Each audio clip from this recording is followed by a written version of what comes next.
Good afternoon mga ka-farmers. Ang oras po natin alas 12:15 ng tanghali po. Nandito tayo sa Balawang. Paniki, Tarlac. Ito po yung sibuyasan ni Manong na kung saan ito yung naninilaw na po ano. Ayan si Sir. Parang hindi na lumaki yung sibuyas. Oo. Nung gumamit ako ng yung Growers Beat 1000 plus. Binibigyan ninyo. Opo.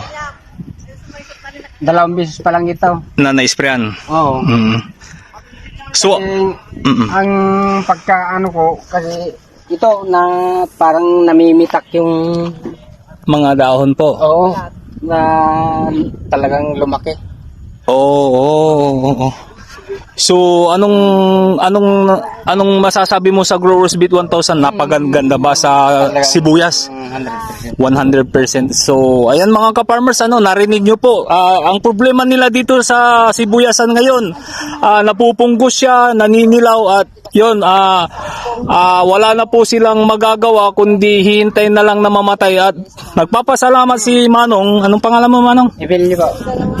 Emilio Fernandez po dahil ayun, narehab po natin yung sibuyas niya po. Kaya tuwang-tuwa sila ngayon dito sa Balawang, tapos yung mga karating nila dito na nagsisibuyas, siya po yung nagtestimony.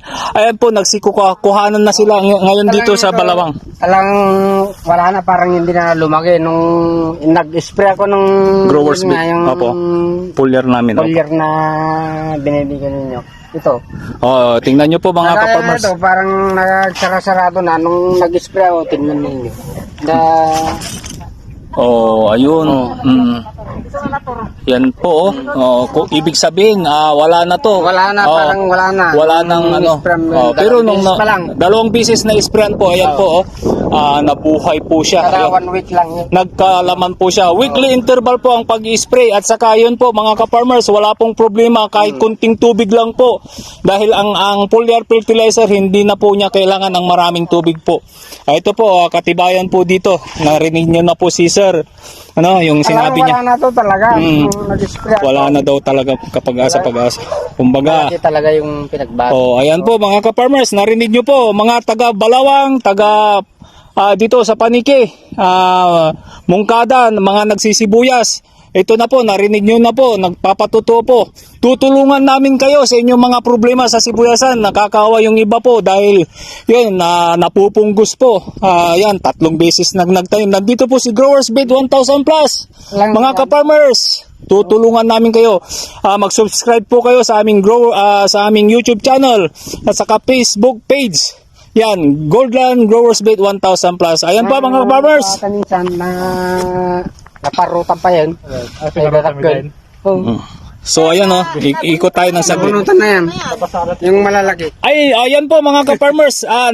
Nakapag-ani na pala sila dito. Nakuha na yung mga malalaki. So ayan Tapos biglang ang daming ba't biglang marami na nakuha lumaki. dyan, sir.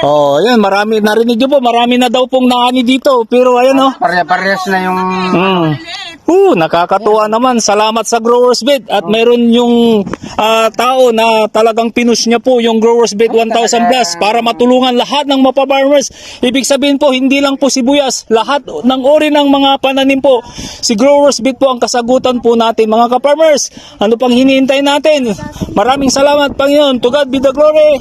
Mga ka-farmers, God bless us all. Salamat po, sir. Salamat. Thank you po. God bless the farmers of this land.